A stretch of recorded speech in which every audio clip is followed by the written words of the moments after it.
నమస్తే అండి సుధాకర్ రెడ్డి గారు, వెల్కమ్ టు ఐకాన్ పాలిటిక్స్. నమస్తే అండి నిహాల్ గారు. ఎస్ సార్, ఈరోజు జగన్మోహన్ రెడ్డి గారు ప్రెస్ మీట్ కూడా కాదు, ఏదైతే ఒక వీడియో అనేది బయటికి రిలీజ్ చేయడం జరిగింది. తాడేపల్లి ప్యాలెస్ లో మాజీ మంత్రులు కానీ మాజీ ఎమ్మెల్యేలు కానీ అందరు సిట్టింగ్ ఎమ్మెల్యేలు అందరితో ఒక మీటింగ్ లాంటిది ఒకటి పెట్టడం జరిగింది. ఆ వీడియో అనేది బయటకు వచ్చింది. సో జగన్మోహన్ రెడ్డి గారు ఏమంటున్నారంటే, లెఫ్ట్ రైట్ సెంటర్ అని చూడకుండా రాష్ట్రంలో ఎలా పడితే అలా దోచేస్తున్నారు చంద్రబాబు నాయుడు గారు. నేను ఎన్నికల ముందే చెప్పాను, చంద్రబాబు నాయుడు గారిని నమ్మడం ఏంటంటే చంద్రముఖిని నిద్ర లేపడమే అని నేను ఎలక్షన్ ముందే చెప్పాను. కానీ ఇప్పుడు కూడా మీరు అనుభవిస్తున్నారని జగన్మోహన్ రెడ్డి గారు చెప్పడం జరిగింది. సో ఈ కామెంట్ పట్ల మీ రియాక్షన్ ఏంటి సార్? సార్, ఇప్పుడు ఆయన కనీసం తానే చంద్రముఖి అన్న విషయాన్ని ఇప్పటికి గుర్తించినట్టుందండి. అంటే ఓకే. అంటే నేను సైకాలజిస్ట్ గా చెప్తున్నాను. అంటే మరీ మనం చెప్పాల్సిన పని లేదు. చంద్రముఖి అనేది జనాలకి అందరికీ అర్థం అవుతుంది. అయితే కొన్ని ఏమంటే మనం ఈ పబ్లిక్ లో చెప్పేటప్పుడు కొద్ది జాగ్రత్త పాటించాలి కాబట్టి అంటున్నాను. ఆయన చెప్పాడు కాబట్టి ఆయనే చంద్రముఖి అన్న విషయం ఈ రాష్ట్రంలో ఏ సైకాలజిస్ట్ సైకియాట్రిస్ట్ అడిగినా చెప్తారండి. ఓకే. చంద్రముఖి కాబట్టి ఆయనకి 11 సీట్లు వచ్చాయి. చంద్రబాబు నాయుడు గారు స్థిత ప్రజ్ఞులండి. మీకు చెప్తానండి సరదాగా జనానికి కూడా అర్థం కావడానికి. చంద్రముఖి ఇది ఒక పర్సనాలిటీ డిజార్డర్ అండి. దానికంటే ఎక్కువ మాట్లాడినది ఏమని అంటే వ్యక్తిత్వ లోపం లేదా కొన్ని మానసిక పరిస్థితుల వల్ల ఇప్పుడున్నట్టు మరో క్షణం ఉండరు. ఓకే. అట్లా ఉంటుందండి. వాళ్ళు స్థిరంగా ఉండరు.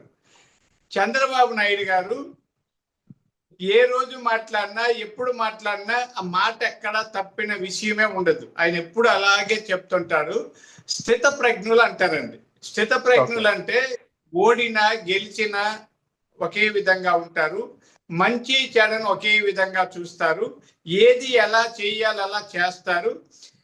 ఏదో బాధపడిపోవడము డిప్రెషన్ గురి కావడం ఇలాంటివి జరగవు. అంటే శ్రీకృష్ణుడిని మనం స్థిత ప్రజ్ఞులు అంటాం. అలాగే ధర్మరాజు గారు ఇలాంటి వాళ్ళు ఆధునిక రాజకీయాల్లో పివి నరసింహరావు గారిని అంటుంటామండి స్థిత ప్రజ్ఞుడు. ఆయన అరెస్టు చేసినా అలాగే నవ్వుతాడు, ప్రధానమంత్రి అయినప్పుడు అలాగే నవ్వుతాడు. చంద్రబాబు నాయుడు గారిని కూడా దగ్గర నుంచి పరిశీలించే వాళ్ళకు తెలుసు. ఇదే జగన్మోహన్ రెడ్డి గారు అప్పుడే డిప్రెస్ అవుతాడు, దిగులు పడిపోతాడు, ఇదేదో తలంచుకుంటాడు, ఇలా ఉంటాడు, అంటాడు, మళ్ళీ చెయ్యెత్తుతాడు, ఇలా సోదరులారా అంటాడు, అంటాడు. ఇది ఆ ప్రవర్తనలో ఉన్న తేడాను గమనిస్తే ఎవరు చంద్రముఖి ఆయనే చెప్పాలి. ఇది ఎందుకంటున్నానంటే అంటే మరీ నేను ఘోరంగా ఏమి విమర్శించకూడదన్న ఉద్దేశంతో కొంత పద్ధతిగా చెప్తున్నాను. జగన్మోహన్ రెడ్డి గారు మీ వ్యక్తిత్వాన్ని మీ వ్యక్తిత్వ లోపాలని అన్ని తీసుకొచ్చి చంద్రబాబు నాయుడు గారికి ఆపాదించకండి. మిమ్మల్ని అంతకుముందు తెలియదు. అంటే జగన్మోహన్ రెడ్డి గారిని రాజశేఖర రెడ్డి గారి కుమారుడిగా తెలుసు. ఆయన ఏదో అరెస్ట్ అవ్వడం అవన్నీ చేస్తే జనం ఏమనుకున్నారంటే అయ్యో పాపం ఈ బిడ్డ తండ్రి లేని బిడ్డని అక్రమంగా కాంగ్రెస్ పార్టీ వాళ్ళు కేసుల్లో ఇరికించి జైల్లో పెట్టారన్న ఒక సానుభూతి వచ్చింది. అలాగే అడుక్కున్నారు, ఒక్క ఛాన్స్ ఇవ్వండి అని. దీంతో ప్రజల్లో కొంత సానుభూతి, కనికరము, దయ ఇవన్నీ చూపి ఆయన గెలిపించిన తర్వాత చంద్రముఖి అని తెలిసింది. ఆయన 5 ఏళ్ల పరిపాలనలో ఆయన ఎగుడు దిగుళ్ళు, ఆయన మాట తీరు, ఆయన వ్యవహారాలు, ఆయన ఏం చేస్తాడు ఆయనకే తెలియదు. 3 రాజధానులు అంటాడు, ఈ రాజధాని అంటాడు, అది అంటాడు, ఏదీ చేయలేదు. కొండలను పిండి చేస్తాడు, పిండి ఏదో చేస్తాడు, ఇది అంటాడు, అది అంటాడు. ఆఖరికి లిక్కర్ స్కామ్ ఇప్పుడు అందరూ దొరికిపోయి కసిరెడ్డి రాజశేఖర్ వాళ్ళు ఇబ్బంది పడి ఆ లిక్కర్ అసలు దొంగ ఈయనే. అన్నీ కూడా ముసుగేసుకొని ముసుగు ఒకసారి తొలగిస్తారు, ఒకసారి వేసుకుంటారు, ఒకసారి మాట్లాడతారు, ఒకసారి నవ్వుతారు, ఒకసారి ఏడుస్తారు. ఇవన్నీ కూడా చంద్రముఖి లక్షణాలు. కాబట్టి జగన్మోహన్ రెడ్డి గారు మాటల్ని ఎవరు పట్టించుకోరు. చంద్రబాబు నాయుడు గారు స్థిత ప్రజ్ఞలు. 4 సార్లు ముఖ్యమంత్రి అయ్యారు. ఆయన ఓడిపోయారు. ఆయన 78లో ఎమ్మెల్యే అయ్యారు కాంగ్రెస్ పార్టీలో. 83లో ఓడిపోయారు. 83 చెప్పడానికండి 83లో ఓడిపోయినప్పుడు ఆయన దిగులు పడలేదు. తెలుగుదేశం పార్టీలో చేరి 85లో టికెట్ వద్దన్నారు. నేను పార్టీలో కొత్తగా చేరాను, నాకంటే బాగా పనిచేసిన వాళ్ళకి టికెట్ ఇవ్వండి, నేను పార్టీకి సేవ చేసి శబాష్ అనిపించుకున్న తర్వాత టికెట్ ఇవ్వండి అంటూ 89లో ఎన్టీ రామారావు గారిని అడిగి కుప్పంలో పోటీ చేశారండి. ఇక్కడెక్కడ ఆయన సొంత నియోజకవర్గం అనే వదిలి మారుమూల కుప్పంకి వెళ్ళారు. అక్కడ ఎక్కువ బీసీలు ఉంటారండి. అంటే మనం ఇక్కడ ఈ అగ్ర కులాల డామినేషన్ ఉంటుంది. ఈ మిగతా నియోజకవర్గంలో ఒక నియోజకవర్గంలో రెడ్లు, ఇంకొక నియోజకవర్గంలో కమ్మోళ్ళు, ఇంకొక నియోజకవర్గంలో బలిజోళ్ళు, ఇలా డామినేషన్. అలా కాకుండా కేవలం బీసీలు ఉన్న ఒక నియోజకవర్గాన్ని కుప్పాన్ని ఎంచుకొని 89 నుంచి ఇప్పటి నుంచి ఆయన ఓటమి ఎరుగని ధీరుడు లాగా గెలుస్తున్నాడు. 8 సార్లు గెలిచారు. ఆయన స్థిత ప్రజ్ఞుడు అంటే ఈయనకి ఏదో అప్పుడే జగన్మోహన్ రెడ్డి గారి లెక్కలు తెలుసా మీకు? 5 సంవత్సరాలకు ఎన్ని నెలల్లో తెలుసా? ఇప్పుడు 10 నెలలు అయిందండి. 3 నెలల్లో ఆయన ప్రభుత్వం వస్తుందంట. కనీసం 5లో 1 పోతే ఎంత కూడా తెలియని జగన్మోహన్ రెడ్డి గారిని ఏమనాలో మీరు చెప్పండి. ఆయన చంద్రముఖ ఆర్టిఫిషియల్ ఇంటెలిజెన్స్ ని వాడుకుంటూ ప్రభుత్వాన్ని నడిపే స్థితికి తీసుకొచ్చిన చంద్రబాబు నాయుడు గారు చంద్రముఖ్య. చెప్పండి ఎవరైనా. అంటే నోటికొచ్చింది కదా అని, ఎవరు అడ్డు లేదు కదా అని జగన్మోహన్ రెడ్డి గారు మాట్లాడితే వచ్చే ఎన్నికల్లో గుండుసున్న, అసలు ఎన్నికల వరకు ఉండరండి, ఆయనకి జైలు తప్పదు. 2029లో రాసి పెట్టుకోండి ఎవరైనా. నేను 2020లో చెప్పిన జగన్మోహన్ రెడ్డికి ఇంకా రాజకీయ భవిష్యత్తు లేదని. నేను టీడీపీలో చేరక ముందు ఒక సైకాలజిస్ట్ గా, విశ్లేషకుడిగా చెప్పానండి. 2020లో జగన్మోహన్ రెడ్డి గారు రాజకీయాలకు పనికి రారు, అతనికి కక్షలు, కార్పణ్యాలు, దోపిడీ తప్ప ప్రజాస్వామ్యం మీద నమ్మకం లేదని చెప్పాను. ఇప్పుడే చెప్తున్నానండి, 2029లో జగన్మోహన్ రెడ్డి రాజకీయాల్లోనే ఉండరు. ఆయన మాటల్ని మేము ఖాతరు చేయాల్సిన అవసరమే లేదు.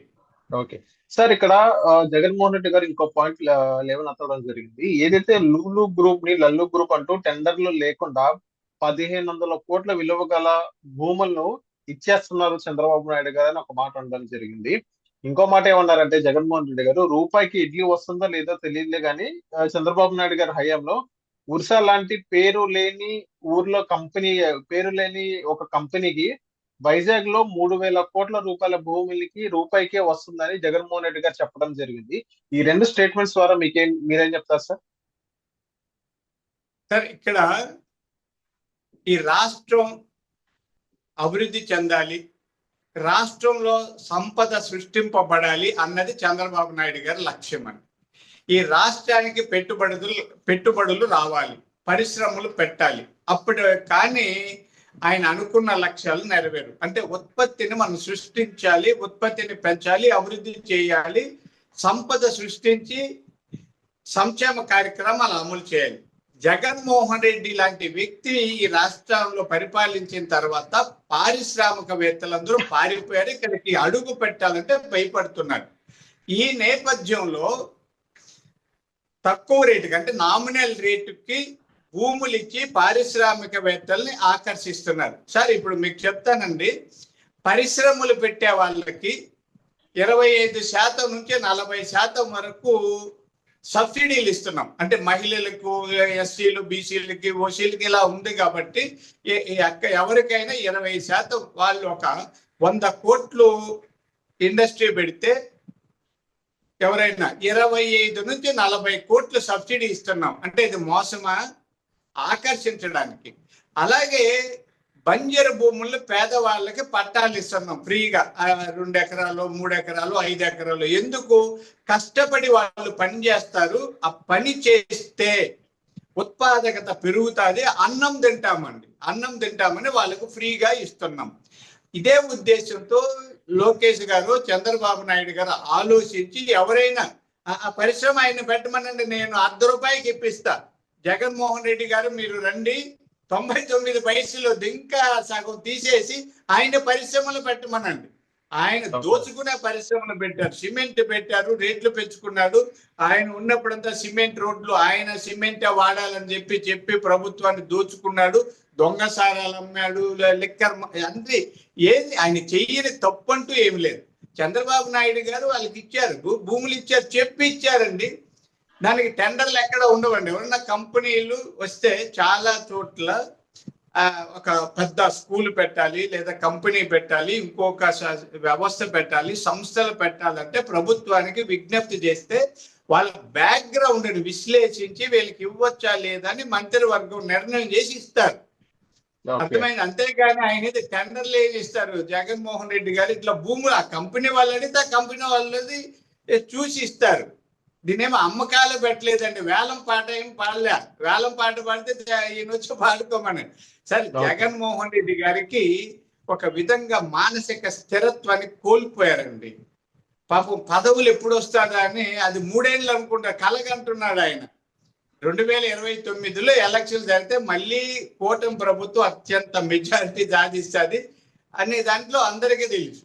ఈయన ఏదో 3 ఏళ్ళకి వస్తుంది, రేపు వస్తే జనాల్ని మభ్య పెట్టడానికి, కార్యకర్తల్ని భ్రమలకి గురి చేయడానికి ఇట్లాంటి తప్పుడు మాటలు మాట్లాడుతున్నారు. చంద్రబాబు నాయుడు గారు నిబద్ధత కలిగిన వ్యక్తి, ఎక్కడ కూడా పైసా అవినీతి జరగకుండా పరిపాలన సాగిస్తున్నారన్నది అందరూ గుర్తిస్తే మంచిది. సార్, ఇక్కడ జగన్మోహన్ రెడ్డి గారు ఒక పాయింట్ అన్నారు, ఎంత మంచి చేసినా మనమే ప్రతిపక్షంలో కూర్చున్నామంటే ఏ మంచి చెయ్యని చంద్రబాబు నాయుడు పరిస్థితి ఏంటో నేను చెప్పాల్సిన అవసరం లేదు. ఏదైతే కార్యకర్తల్ని ఎంత ఇబ్బంది పెడుతున్నారో నా కళ్ళారా నేనే చేశాను, మళ్ళీ 3 సంవత్సరాల తర్వాత నేనే వస్తాను, జగన్ అన్న 2.0 చూపిస్తాను, ఇదే చెప్పడం జరిగింది. సో దాని పట్ల మీరేమంటారు సార్? కాదండి, నవ్వు వచ్చేది. ఆయన చంద్రముఖి మాటలు ఇవే. మంచి చేసి ఉంటే ఏమండి, ఆయన మంచి చేశారంటే కనీసం 50-60 సీట్లు వచ్చి ఉంటే, మాకు వాళ్ళకు 10-15 సీట్లు తేడా ఉంటే, చూడు నేను ఇంత మంచి చేసినా 10 సీట్లతో ఓడిపోయాను అని చెప్పుండొచ్చు. వచ్చిందే 11 సీట్లు. దాంట్లో మంచి ఏం చేశారండి. ఇప్పుడు ఇంత ఘోరంగా ఓడిపోయిన వ్యక్తి నేను మంచి చేస్తే అంటే ఆయన ప్రజల్ని అనుమానిస్తున్నాడా, అవమానిస్తున్నాడా? మంచి చేసిన వాళ్ళు కూడా ఓడిస్తున్నారు. ఈ ప్రజలు మూర్ఖులని ఆయనకి ఏమైనా భావిస్తున్నారా? వీళ్ళు పనికిరారని ఆయన భావిస్తున్నారా? మంచి చేసిన వాడికి ఎవడు చెడ్డ చేయడండి. భారతీయ సంస్కృతిలో ఒక గ్లాసుడు మంచి నీళ్ళు ఇచ్చిన వాడిని కూడా జీవిత కాలం గుర్తుపెట్టుకునే సాంప్రదాయము, సంస్కృతి, విలువలు పాటించే ఈ సమాజం మంచి చేసిన అంత ఘోరంగా ఓడిస్తుందండి. అయితే ఆయనకి మళ్ళీ అంటారు 40% సీట్లు వచ్చాయి కాదను. కొన్ని వర్గాలు, కులాలు, ఈ ప్రభావాలు ఈ రాష్ట్రంలో ఉన్నాయి. ఎవరు అయినా కూడా ఆ 30% ఓట్లు వస్తూనే ఉంటాయి. అంటే ఎంత ఉత్తమమైన పరిపాలన సాగించినా ఒక 30% ఆ ప్రభుత్వానికి వ్యతిరేకంగానే ఉంటాడు. ఏ రాజకీయాలు వచ్చినా. ఇంత ఇప్పుడు 60% ఓట్లు వచ్చాయి కూటమి ప్రభుత్వానికి. ఇంతవరకు భారతదేశంలో ఏ రాష్ట్రంలో లేదా కేంద్రంలో ఇంత భారీ మెజారిటీ ఎవరికి రాలేదు. అంటే ఎంత ఉత్తమమైన పరిపాలన దక్షుడని చంద్రబాబు గారి మీద నమ్మకం ఉంటే ఇంత ఓట్లు వస్తాయి చూడండి. కాబట్టి జగన్మోహన్ రెడ్డి గారిని పట్టించుకోవాల్సిన, ఆయన ఫ్రస్ట్రేషన్ అంటాం, విసుగు, కోపము, కసి, క్రోధ అన్ని కలగలిపి ఏదేదో మాట్లాడుతున్నాడు. ఆయన ఎవరైనా కౌన్సిలింగ్ చేస్తే మంచిది అనేది నా అభిప్రాయం అండి. Okay. So thank you sir, icon politics వచ్చినందుకు.